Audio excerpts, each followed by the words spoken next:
she sat alone for 3 hours in a 5-star restaurant, deeply humiliated, and stood up. But when the heavy mahogany doors suddenly deadbolted and the city's most ruthless syndicate boss slid into the booth opposite her, she realized her blind date hadn't ghosted her. He'd used her as bait. The ice in Harley Bennett's water glass had melted 2 hours ago. Sitting in the dimly lit, opulent dining room of Il Cigno Bianco, one of Chicago's most exclusive Italian restaurants, she felt the familiar heavy sting of humiliation settling into her bones. It was 10:15 p.m. Her reservation had been for 7 o'clock. Harley smoothed the fabric of her deep emerald wrap dress over her thick thighs. She had spent a week's salary on the dress, specifically because the boutique owner had promised her. It hugged her full hips and generous curves in a way that commanded attention. And it did. When she had walked into the restaurant 3 hours earlier, she felt beautiful. At 240 pounds, Harley was used to navigating a world that often wanted her to apologize for the space she took up. But tonight, she had refused to apologize. Tonight was supposed to be a fresh start. Her blind date, Jared Tompkins, had seemed perfect on the phone. They had matched on a high-end dating app 3 weeks ago. He was charming, attentive, and most importantly, he had made her feel genuinely desired. He had told her he loved a woman with substance, someone soft and real. He had insisted on Il Cigno Bianco pulling strings to get a table telling her to dress to the nines. And then he never showed. Would you care for another glass of water? Miss. The waiter, a young man named Thomas, offered her a tight, pitying smile. It was the 4th time he had checked on her. No, thank you, Thomas. I think I'll just take the check for the sparkling water and the bread basket. Harley said, her voice remarkably steady, despite the hot tears threatening the back of her eyes. Of course. Take your time. As Thomas walked away, Harley pulled out her phone. 3 unread messages from her best friend Sarah asking how the date was going. 0 messages from Jared. She blocked his number, a sigh of profound exhaustion escaping her lips. It wasn't just the fact that she had been stood up. It was the cruel elaboration of the prank. Why go through weeks of texting, late-night phone calls, and booking a Michelin star restaurant just to leave her sitting alone in a room full of wealthy couples? She reached for her purse, ready to escape into the anonymity of the cold Chicago night when the atmosphere in the restaurant suddenly shifted. It didn't happen with a shout or a scream. It happened with a suffocating, terrifying silence. The low hum of polite conversation died abruptly. The soft jazz playing through the overhead speakers was cut off mid-note. Harley looked up, her brow furrowing. The maître d', usually unflappable man who had sneered at her when she arrived alone, was now ghostly pale, stepping hastily away from the front entrance. 4 men in impeccably tailored dark charcoal suits stepped into the dining room. They didn't look like diners. They moved with a predatory, coordinated grace, their hands casually resting near the inner lapels of their jackets. But it was the man who walked in behind them that made the air in the room turn to ice. He was tall, broad-shouldered, and possessed a dark, lethal elegance that commanded absolute obedience. His midnight black hair was swept back, and his sharp, aristocratic jawline looked like it had been carved from marble. He wasn't just handsome, he was terrifying. There was a cold, dead calm in his piercing grey eyes. As he swept his gaze across the room, Harley recognized him instantly, though she had never seen him in person. Anyone who read the local news or understood the unspoken hierarchy of the city knew who he was. Cassian Moretti. He was the head of the Moretti syndicate, a ruthless empire built on blood gambling and shipping lanes. He was a ghost to the authorities, a man who evaded every federal indictment with a chilling smile and a trail of missing witnesses. Ladies and gentlemen, One of Cassian's men announced his voice, carrying effortlessly across the silent room. The restaurant is now closed for a private event. You will leave your meals. You will leave through the kitchen exit.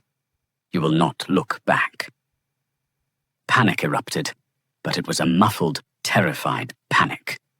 Chairs scraped against the hardwood floors as wealthy socialites and businessmen scrambled to their feet, practically tripping over themselves, to rush toward the swinging kitchen doors.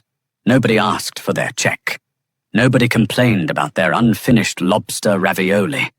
The sheer presence of Cassian Moretti standing near the entrance was enough to guarantee absolute compliance. Harley remained frozen in her booth. Her heart hammered against her ribs like a trapped bird. She told her legs to move to stand up and join the fleeing herd, but sheer terror had paralyzed her. Within 90 seconds, the bustling restaurant was completely empty, save for the heavily armed men, the trembling waitstaff huddled in the corner, and Harley.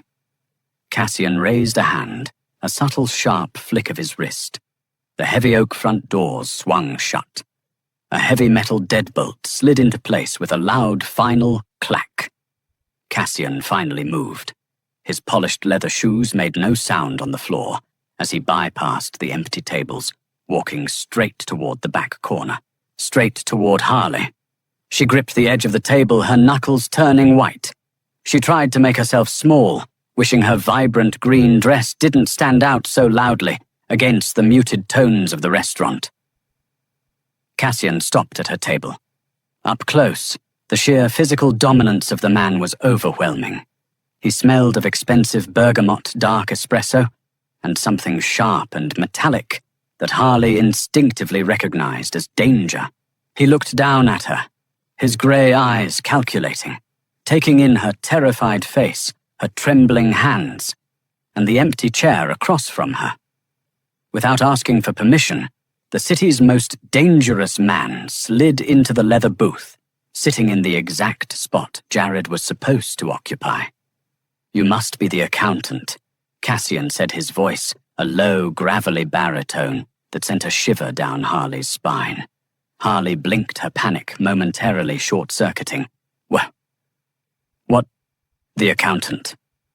Cassian repeated, slowly leaning forward. He reached out his large, calloused hand, lightly tracing the rim of Jared's empty water glass.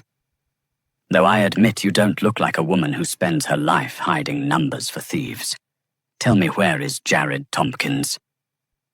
The name dropped like a lead weight between them. Jared Tompkins. Harley's mind spun violently. "Jared!" She croaked out her voice, barely above a whisper. You know Jared." Cassian tilted his head, a dark, humorless smile playing on his lips. "Know him. I employ him. Or rather, I did employ him until yesterday evening when I discovered a $4 million discrepancy in my shipping ledgers. A discrepancy that Mr. Tompkins was responsible for overseeing." Harley stared at the mob boss, the puzzle pieces violently rearranging themselves in her brain. Jared wasn't a sweet, slightly awkward software developer like his dating profile claimed. He was a mob accountant, a money launderer. "He told my associates he was meeting his partner here tonight." Cassian continued, his eyes locking onto hers. "He said his partner had the flash drive with the offshore routing numbers. He swore on his mother's life that if we let him come to Il Cigno Bianco, he would hand over the money." Cassian leaned back, spreading his hands. "Yet here I am, and Jared is nowhere to be found. Only you." The reality of the situation crashed over Harley like freezing water. Jared hadn't just stood her up. He had used her. He had set up a highly visible blind date at an exclusive restaurant, fully aware that the Moretti family would track him there. He had used her as a decoy, a distraction, to buy himself time to run, leaving her sitting alone to face the wrath of a ruthless syndicate boss who thought she was his accomplice. The paralyzing fear that had gripped Harley's chest suddenly evaporated, entirely consumed by a blinding white-hot fury. That son of a bitch! Harley whispered, her hands balling into fists. Cassian raised an eyebrow, clearly caught off guard by her shift in demeanor. Excuse me. That absolute, undeniable, pathetic son of a bitch. Harley slammed her hand down on the table, making the silverware rattle. She didn't care that there were 4 armed mobsters behind her. She didn't care that the devil himself was sitting across from her. She had spent 3 hours crying in the bathroom, over her weight, over her worth, over a man who was literally setting her up to be murdered. 3 weeks, Harley yelled, glaring directly into Cassian's shocked grey eyes. 3 weeks of him texting me good morning. He told me he loved my curves. He told me he was intimidated by beautiful women. Do you know how long it took me to get ready tonight? I bought Spanx. I skipped lunch, and he wasn't even real. Cassian stared at her, utterly bewildered. The Don of the Moretti family, a man who made hardened criminals weep for mercy, was currently being shouted at by a furious plus-size woman in an emerald dress about her dating app woes. Are you telling me, Cassian said slowly, his tone dangerously quiet, that you do not work for Jared Tompkins? I work for a corporate logistics firm in the Loop, Harley snapped, digging into her purse and violently throwing her employee ID badge onto the table. I do payroll for dental hygienists. I met Jared on Bumble. He told me he liked thick girls and Italian food. He set the reservation under his name, told me to wait for him, and ghosted me. Cassian looked at the ID badge, then back up at Harley. His sharp eyes scanned her flushed, angry face, dropping for a split second to the rapid rise and fall of her chest before meeting her gaze again. The cold, dead expression he had walked in with was gone, replaced by a dark, intense curiosity. He had expected a weeping accomplice. He had expected a hardened criminal. He certainly had not expected a woman who, upon realizing she was in the crosshairs of the Mafia, was more enraged by the disrespect of being stood up than the guns in the room. He used you, Cassian stated, the realization dawning on him. He knew my men were tailing him. He set the date, gave us the location, and used you as the bait so he could slip out of the city while we converged on the restaurant. Yes, Harley let out a bitter, self-deprecating laugh, tears of sheer frustration finally spilling over her lashes. Because of course he did. Who would look twice at the fat girl sitting alone in the corner? I was the perfect, pathetic prop for his little escape act. She aggressively wiped a tear from her cheek, ruining her perfectly applied, winged eyeliner. So there you have it, Mr. Moretti. I don't have your $4 million. I just have a maxed-out credit card from buying this stupid dress. If you're going to kill me, just get it over with. It'll probably hurt less than going back on Tinder. Silence stretched across the table. Behind Cassian, one of his lieutenants, a scarred man named Enzo, stepped forward. Boss, she's a civilian.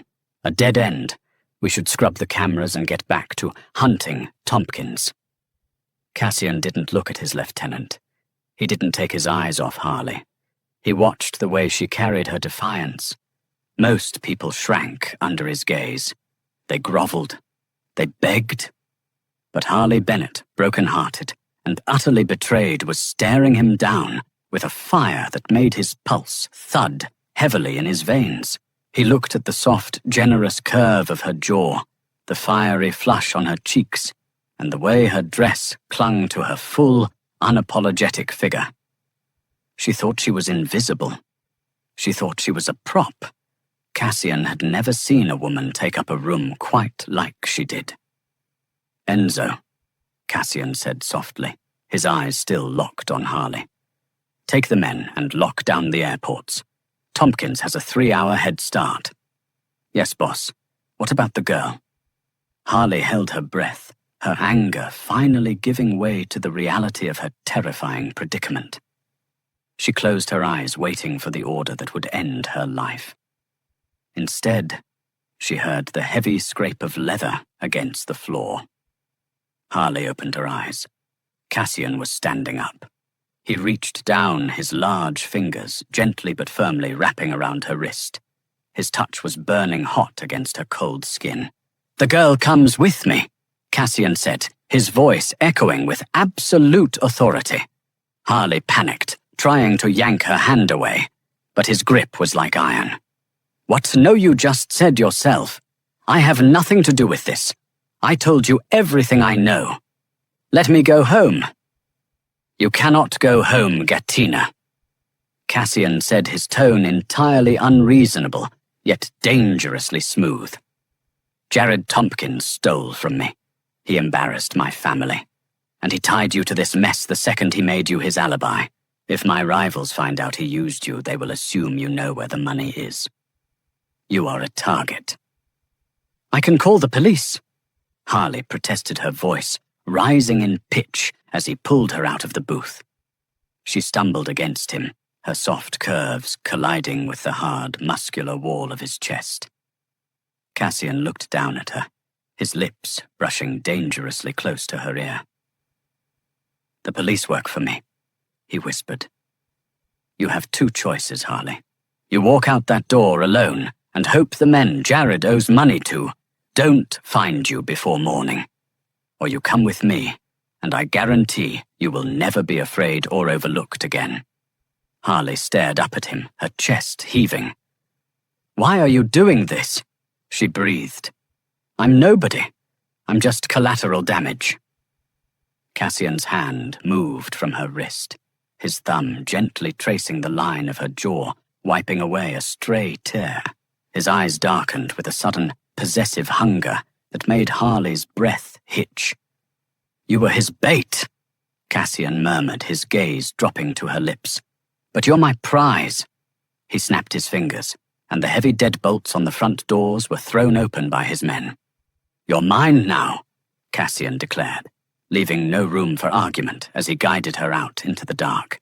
The ride to Cassian's compound was a blur of rain-slicked Chicago streets, viewed through the tinted bulletproof glass of a reinforced SUV. Harley sat rigidly in the plush leather seat, her heart pounding a frantic rhythm against her ribs. Cassian sat beside her, radiating a terrifying magnetic heat. He didn't speak, but his presence was a heavy physical weight in the confined space. They bypassed the glittering high-rises of downtown, descending into a private subterranean garage, heavily guarded by men carrying automatic weapons. When the private elevator finally chimed and the doors slid open, Harley stepped into a penthouse that looked like it belonged to a modern emperor. Floor-to-ceiling windows offered a dizzying panoramic view of Lake Michigan. The air smelled of aged bourbon cedarwood and the lingering sharp scent of rain. "Sit," Cassian instructed, gesturing to a massive charcoal-grey velvet sofa. Harley sank into the cushions, wrapping her arms around her thick waist. Her emerald dress, which had made her feel so confident hours ago, now felt like a target painted on her back. "What happens now?"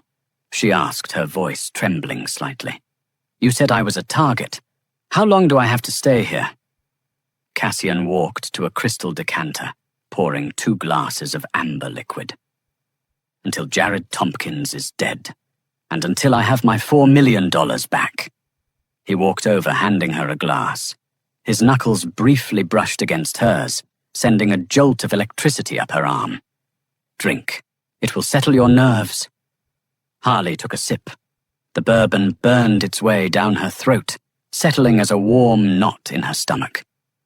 Cassian took the armchair opposite her, his grey eyes mapping every inch of her face, dropping to the full curve of her hips, pressing against the velvet. "You are still shivering," he observed softly. "Are you afraid of me, Harley? You locked me in a restaurant with armed men and dragged me to a mafia stronghold." Harley shot back, her natural defiance briefly overriding her fear. "Yes, Cassian, I am absolutely terrified of you." A genuine dark chuckle rumbled in his chest. "Good. Fear is a survival instinct. but you don't need it here. No one in this building will touch a hair on your head. You have my word." Before Harley could process that, the elevator doors opened, and Enzo strode into the room, holding an encrypted tablet. His scarred face was grim. "Boss, we hit a dead end. Tompkins didn't go to O'Hare or Midway. We checked the train stations, the bus depots. He's completely vanished. Worse, the Gallagher syndicate is moving their men into the south side. We think Tompkins sold the offshore routing codes to Liam Gallagher to buy protection." Cassian's jaw clenched, a dangerous muscle ticking in his cheek. "If the Gallaghers get those codes, they empty my accounts. Find him, Enzo. Tear up every floorboard in the city." "There's a problem," Enzo said heavily. "Our tech guys scoured Tompkins' apartment. His hard drives were wiped clean with a military-grade magnet. He didn't take a flash drive with him. The perimeter cameras confirm he left the building empty-handed. He didn't have the codes on him when he went on the run." Cassian stood up, pacing the length of the Persian rug. "Then where the hell are the routing codes?" Harley frowned, staring down at her bourbon glass. Her mind raced back over the last 3 weeks of texts, phone calls, and digital flirting. Jared had been obsessive about his phone, and then a jarring memory struck her. "Wait," Harley whispered, setting her glass down on the glass coffee table with a sharp clink. Both men turned to look at her. "What is it?" Cassian demanded, crossing the room to stand over her. Harley dug into her purse and pulled out her phone. "At 6:30 tonight, right before I left for the restaurant, Jared sent me a text. He said he had a surprise for me, a special digital menu for Il Cigno Bianco that the chef only gave to VIPs. He told me to download the file and keep it open on my phone so the maitre d' would know to seat me."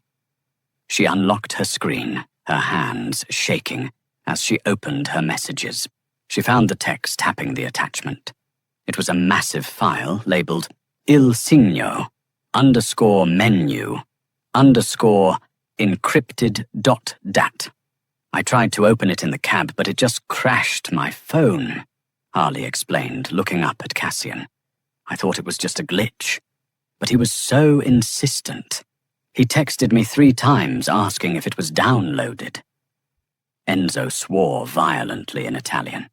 Cassian's eyes widened slightly, a look of profound, chilling realization washing over his aristocratic features.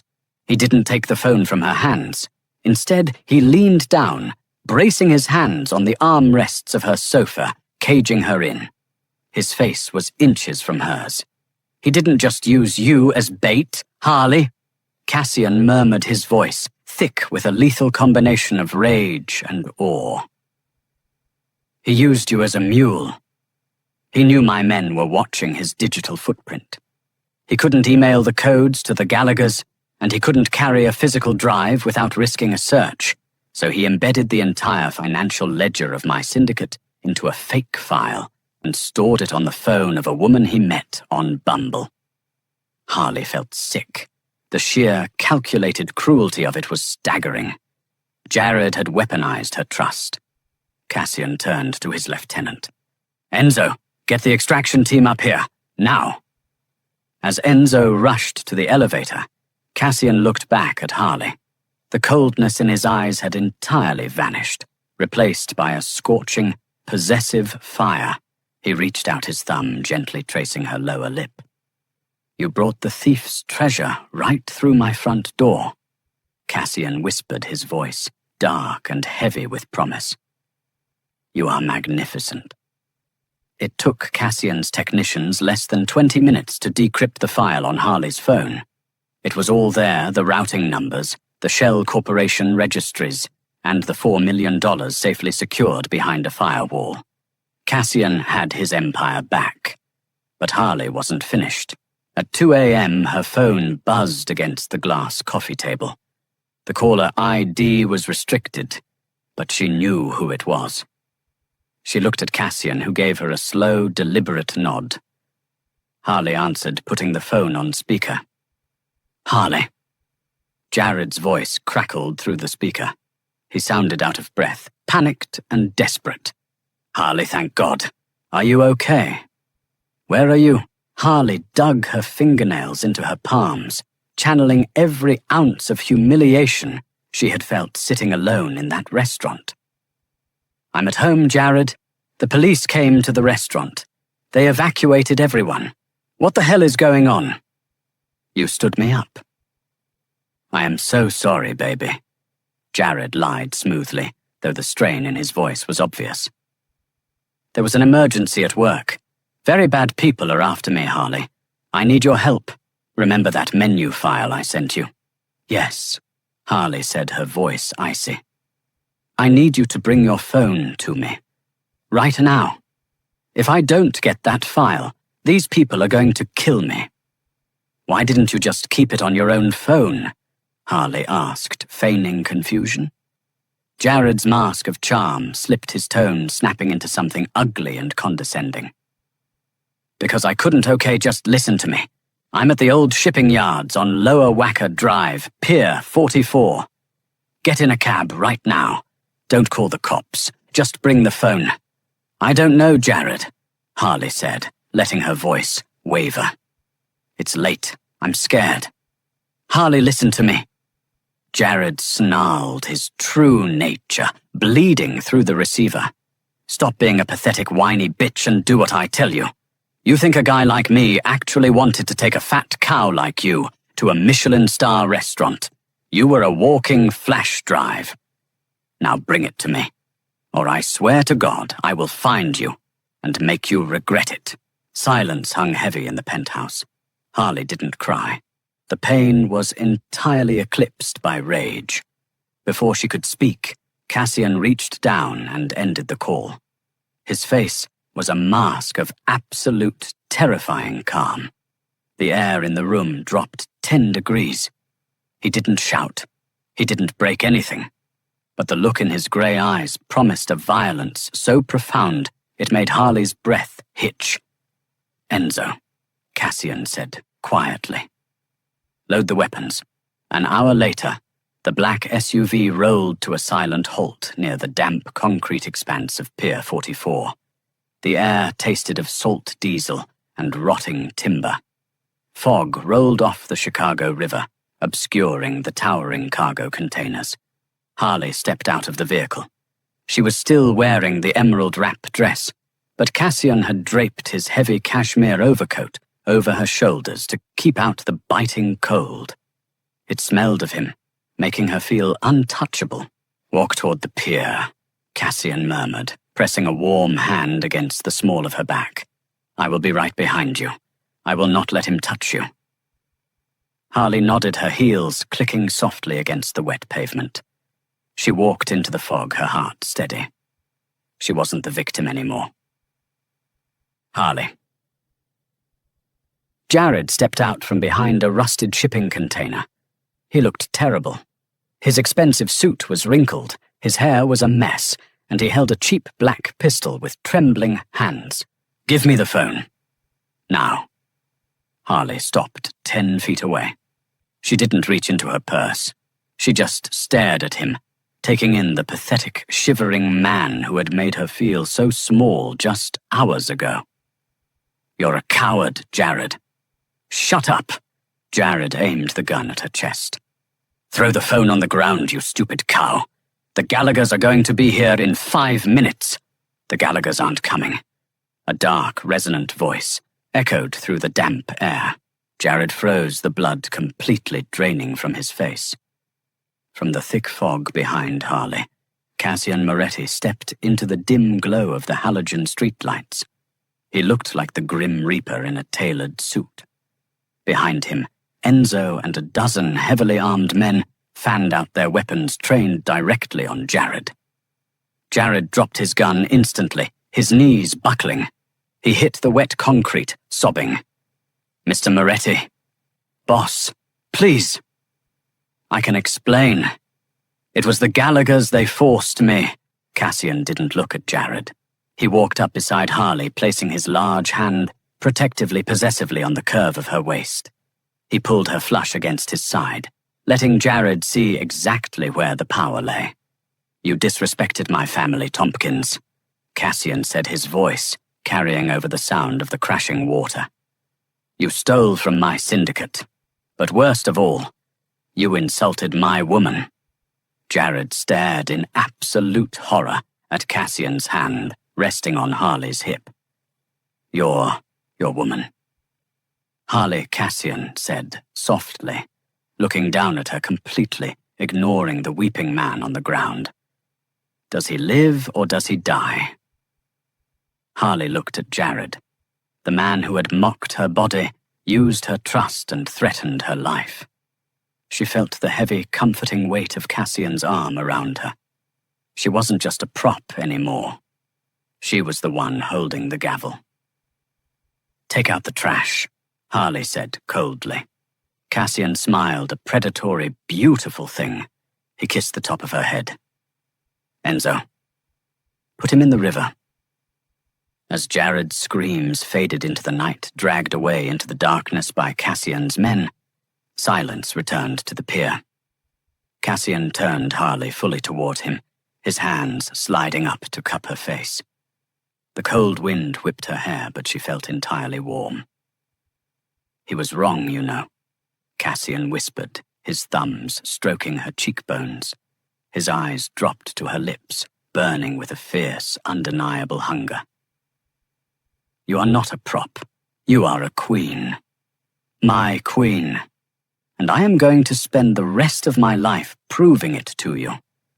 He leaned down, capturing her lips in a kiss that tasted of danger power and absolute devotion. Harley kissed him back, gripping his lapels, finally stepping out of the shadows and into the empire she was always meant to rule. Did Harley make the right choice, embracing the dark, dangerous world of the Moretti syndicate? Or did she just trade one prison for another? What would you do if a ruthless mafia don claimed you as his queen? Let us know your thoughts down in the comments. If you enjoyed this high-stakes mafia romance, don't forget to crush that like button. Share this story with your friends and subscribe to the channel for more dramatic storytelling.